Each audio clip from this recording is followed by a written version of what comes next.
13h, 14h, Europe 1 Info. Avec Lélie Mathias sur Europe 1, il est 13h20, le moment d'accueillir vos deux chroniqueurs du jour pour décrypter l'actualité de ce vendredi 17 octobre. Philippe Bilger, magistrat honoraire et fondateur de l'Institut de la Parole, et le directeur adjoint de la rédaction du JDD, Raphaël Saint-Ville. Bonjour et bienvenue à tous les deux dans Europe 1 Info. Bonjour Clélie. Bonjour. On va Clélie. évidemment s'arrêter sur la semaine politique ou encore même sur le nouveau tacle d'Édouard Philippe. J'en parlais dans le journal. Édouard Philippe, le Premier ministre, qui enfonce le clou juste avant. Je voudrais vous faire écouter ce qu'a dit le comédien, l'acteur qu'on connaît tous, Jean Dujardin, hier au journal de 20h de France 2.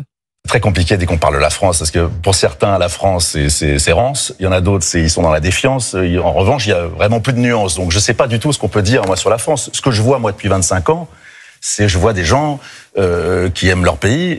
J'ai l'impression que les réseaux sociaux ne ressemblent pas aux humains que je rencontre depuis 25 ans. Les gens sont heureux. Alors, peut-être que j'ai un traitement de faveur, ça, c'est possible. On a un très joli pays. Entre le littoral, entre les régions, la gastronomie, enfin... Le problème, c'est quand on le dit rapidement, on est taxé de facho. Alors on se dit, qu'est-ce qu'il faut que je dise? Alors je suis rétrograde parce que j'aime le pâté? Qu'est-ce qui est compliqué en fait là-dedans, quoi? Donc évidemment, c'est de la récupération et il faut pas tout écouter, mais il faut garder l'espoir. La colonne des plus. Il faut garder la colonne des plus.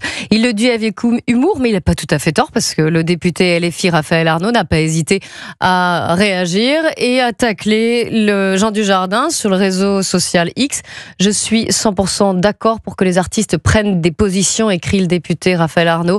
Mais alors, si c'est juste pour faire de la figuration et ne rien dire à la fin, on sait très bien où ce genre de discours complètement dépolitisant, ça finit, hein, écrit-il, comme ça, en ricanant.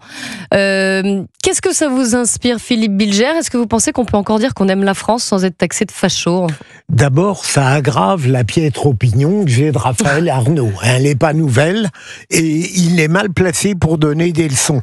Deuxième élément, c'est vrai que Jean Dujardin, de la part de médias de gauche ou d'extrême gauche, généralement voit sa personnalité elle-même discutée comme si elle était naturellement, structurellement franchouillarde, et il exprime à sa manière quelque chose qu'on rencontre. On n'a plus le droit de dire qu'on aime la France sur un mode très patriote, et bien sûr, on ne doit pas le dire n'importe comment. Il y a 1000 manières d'aimer son pays, mais le fond de son propos est très pertinent. Raphaël Saint-Ville, mais ça va. Voilà, est-ce qu'on a le droit de brandir un drapeau français actuellement? En fait, je pense que Jean Dujardin est un traumatisé. Souvenez-vous, pendant la Coupe du Monde de rugby, c'est lui qui avait créé le spectacle inaugural de cette Coupe du Monde, et il avait été taxé de franchouillardise, de patriotisme rance. On va rappeler qu'il avait une casquette, il avait un béret, il avait une baguette. Ouais. Et Libération immédiatement avait titré Allez la France rance. Donc je pense qu'il est traumatisé par cela, et donc d'une certaine manière, dans sa prise de parole hier soir, on voyait tous les empêchements. Moi, j'ai trouvé ça très touchant.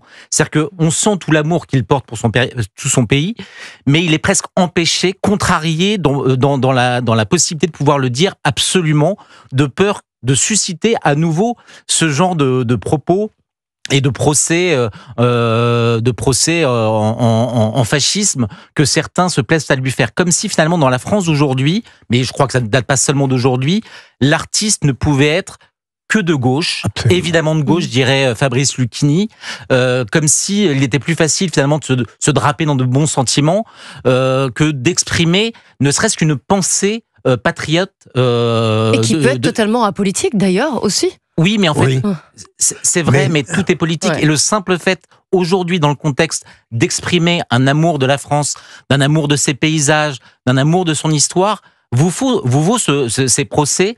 Et je pense que c'est important, malgré tout, même s'il est contrarié dans sa prise de parole, qu'il puisse le dire presque à demi-mot. Philippe Bilger, avant qu'on passe à la politique. Je suis totalement d'accord. C'est vrai, Clélie, qu'aujourd'hui, comme vient de le dire Raphaël, affirmer qu'on aime la France, ça devient une position politique, alors que ça devrait être quelque chose, une sorte d'humus d'évidence à partir desquels on a le droit d'avoir toutes les opinions qu'on veut.